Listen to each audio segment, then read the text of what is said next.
Everybody, and welcome back to another video. In today's video, I'll be taking a look at the South Carolina primary.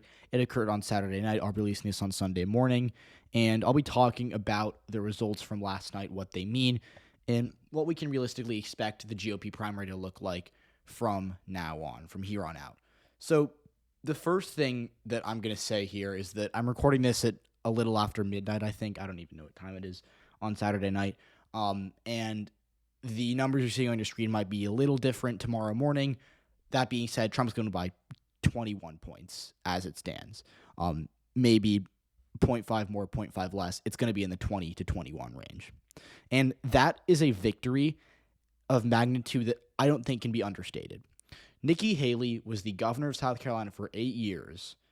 And normally in a primary, if you lose your home state by 20 points, you are done the next day. Nikki Haley isn't going to drop out. Nikki Haley is probably going to stay in this race for a very long time. In fact, I could see a scenario in which she even takes it to the convention. Now, is that the most likely scenario? Maybe not. Obviously, just the scenario that makes the most sense would be her potentially staying in maybe for another month and then bowing out in the spring. But there is, there's a possibility she does take this to the convention. And that is why we have to remember that everything, or so many different things are at play here. Now, Haley should probably drop out, especially if she has future presidential aspirations. I think the more she stays in this race, that she is obviously going to lose, the more time she's wasting and more money she's wasting, as well as energy. And again, she did a little better than the polls suggested. She was maybe supposed to lose by 30. She was going to lose by 20 or 21. Losing by double digits in your home state is just a very bad look. And she only won 3 counties, right? Like, she did well in Charleston and to an extent in Columbia, which is the capital city. These are the 2 largest cities in the state. But she couldn't do anything in the rural areas. And, that was what killed her, because when she was governor, when she won in 2010 and 2014, she won rural voters. If you look at her maps of the general elections, when she beat, I think, Vincent Shaheen both times, he was the Democratic nominee for governor of South Carolina, she did well in these dark red counties that Trump, trounced her in. 76%, 65%, 66%, 66%, 74%, 70%. And Haley, she was restricted to the bluer areas. She did well in Richland, Beaufort, and Charleston. If I'm mispronouncing this, my apologies. I'm not from the South. And the only county she really, I would say, beat Trump resoundingly in was Charleston. This is, I think, the most educated, most wealthy county in South Carolina. It's decently big. It does cast a lot of votes. She netted a good amount here, but it wasn't anywhere near enough. She's going to lose this state when it's all said and done by around 150,000 votes. This is a showing that is unambiguously embarrassing for her, but she's still going to stay in the race. She has the money to do it, although I think that money's going to start running short very soon as people realize she's not going to win, that she doesn't really have any path to win. And come Super Tuesday, I don't think she's going to win a state.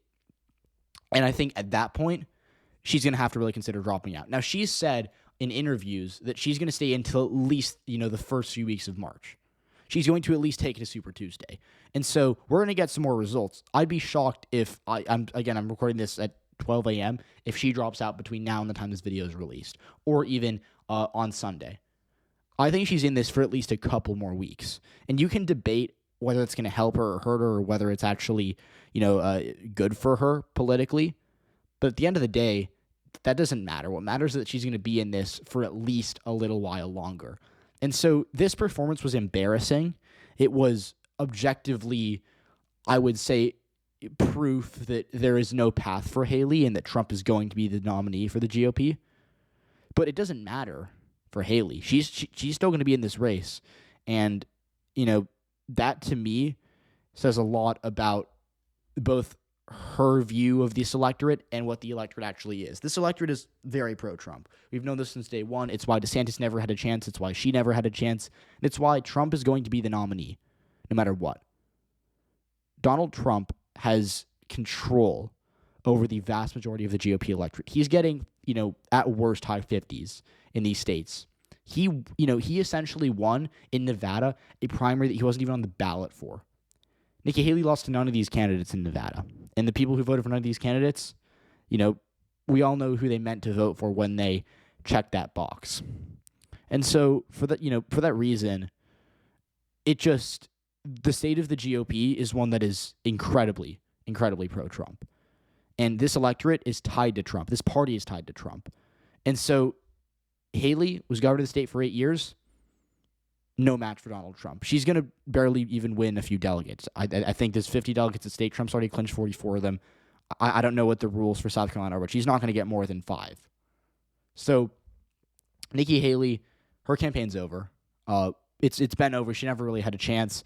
But, you know, this is just, to me, all the evidence you need to suggest that the GOP truly is going to rally behind Trump and that no one, not even Nikki Haley, who's run a strong campaign, is going to be able to stop that. So those are just my quick thoughts on South Carolina. Let me know what you think.